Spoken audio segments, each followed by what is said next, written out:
दोस्तों, रूस के राष्ट्रपति व्लादिमीर पुतिन कल रात भारत आ चुके हैं और ये यात्रा सचमुच कई कारणों से बहुत खास और ऐतिहासिक बन गई है, क्योंकि पुतिन के आने से पहले मिलिट्री सपोर्ट और न्यूक्लियर सबमरीन की डील को लेकर रास्ता साफ हो चुका है। रूसी संसद ने इसकी मंजूरी दे दी है, जैसे कि आप इस आर्टिकल में भी देख सकते हैं। पुतिन का ये भारत दौरा कई मायनों में खास माना जा रहा है, क्योंकि राष्ट्रपति पुतिन का ये भारत दौरा ऐसे समय पर हो रहा है जब लगातार अमेरिका और पश्चिमी देश भारत पर दबाव बना रहे हैं। पुतिन के साथ रूस के 7 बड़े मंत्री भी दिल्ली पहुंचे हैं, जिनमें रक्षा मंत्री सेर्गेई शोइगु, विदेश मंत्री सेर्गेई लावरोव, ऊर्जा मंत्री, व्यापार मंत्री, स्वास्थ्य मंत्री, डिजिटल टेक्नोलॉजी मंत्री और परमाणु ऊर्जा एजेंसी रोसाटॉम के प्रमुख शामिल हैं। बस इसी से आप समझ सकते हैं कि रूस इस दौरे को भारत के साथ अपने पुराने और गहरे रिश्ते को एक नया और मजबूत मोड़ देने का सबसे अच्छा मौका मान रहा है। लेकिन सबसे ज्यादा जिस बात ने सबका ध्यान खींचा वो है पुतिन का भारत में हुआ वो शानदार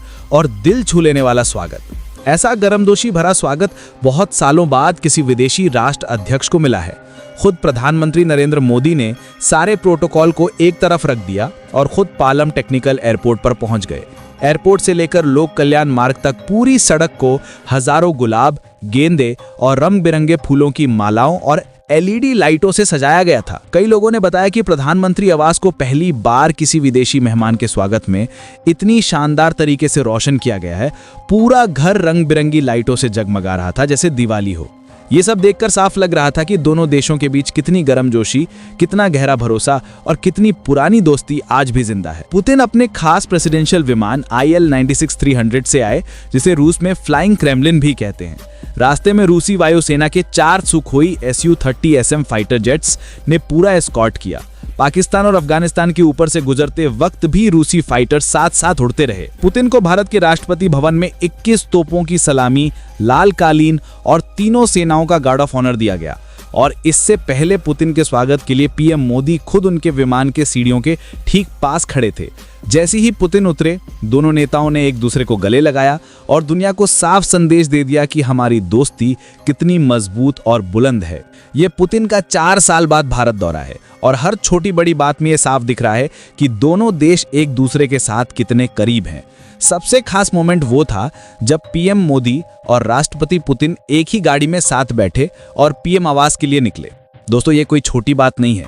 रूस हमेशा अपना प्रेसिडेंशियल बख्तरबंद लिमोजिन औरस सेनात और अपनी पूरी सिक्योरिटी टीम खुद लेकर आता है, लेकिन इस बार पुतिन ने बिना एक सेकंड सोचे मोदी जी की सफेद रंग की आधिकारिक BMW 7 सीरीज हाई सिक्योरिटी गाड़ी में बैठना पसंद किया। दुनिया के बड़े बड़े एक्सपर्ट इसे दोनों नेताओं के बीच गजब के भरोसे और निजी दोस्ती का सबसे बड़ा संकेत मान रहे हैं। इस दौरे में दोनों देश कई बड़े क्षेत्रों में समझौते करेंगे, जिसमें रक्षा, परमाणु ऊर्जा, अंतरिक्ष, आर्टिफिशियल इंटेलिजेंस, डिजिटल पेमेंट, व्यापार बढ़ाने और रुपया रूबल में भुगतान को और आसान बनाने जैसे मुद्दे टॉप पर हैं।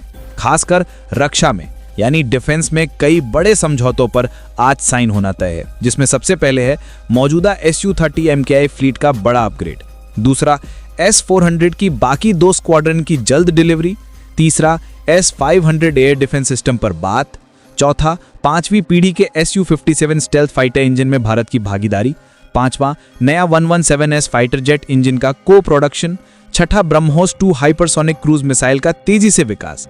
और भी इसके अलावा कई समझौते हैं, जैसे कि साथ ही भारत रूस से सस्ता कच्चा तेल लगातार खरीदना चाहता है।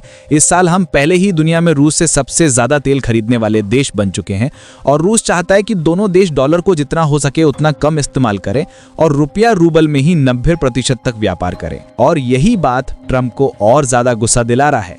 लेकिन सबसे बड़ी बात वो हुई कि पुतिन के आने से पहले ही कई बहुत बड़े समझौते को हरी झंडी दे दी गई, जिनमें पहला रिलॉज अग्रीमेंट। दोस्तों, ये कोई साधारण समझौता नहीं है। आपको मैं इसे आसान भाषा में समझाता हूँ। इस समझौते के बाद अब रूस अपने 5 युद्धपोत, 10 सैन्य विमान और 3000 जवान को 5 साल के लिए, और चाहे तो 5 साल और बढ़ा भी सकते हैं, भारतीय बंदरगाह, एयरबेस और जमीन पर तैनात कर सकेगा।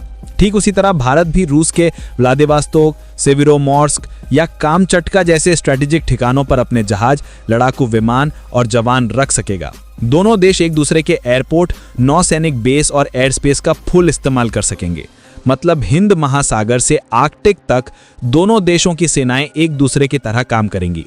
ये समझौता भारत रूस मिलिट्री रिश्ते को अमेरिका जापान या अमेरिका दक्षिण कोरिया जैसी पार्टनरशिप के लेवल पर ले जा रहा है। तो दोस्तों, अभी तो ये सिर्फ शुरुआत है। आज पूरे दिन दोनों देशों के बीच डेलीगेशन लेवल मीटिंग होंगे और 20 से ज्यादा समझौते पर साइन होने हैं और संयुक्त प्रेस कॉन्फ्रेंस भी होगी। कुल मिलाकर यह दौरा सिर्फ एक औपचारिक यात्रा नहीं, बल्कि भारत रूस दोस्ती के 75 साल पुराने इतिहास में एक नया, मजबूत और आने वाले 50 साल तक चलने वाला अध्याय लिखने जा रहा है। पुतिन के इस ऐतिहासिक दौरे पर जो कुछ भी डील होगा, सारे न्यूज़ आपको इस चैनल पर पूरी सच्चाई और सटीकता के साथ हम आपको बताएंगे। इसलिए वीडियो को लाइक करके चैनल को सब्सक्राइब जरूर कर लेना, ताकि हमारी हर नई वीडियो आपके पास सबसे पहले पहुंचे। फिर मिलते हैं एक और धमाकेदार वीडियो के साथ। जय हिंद, वंदे मातरम।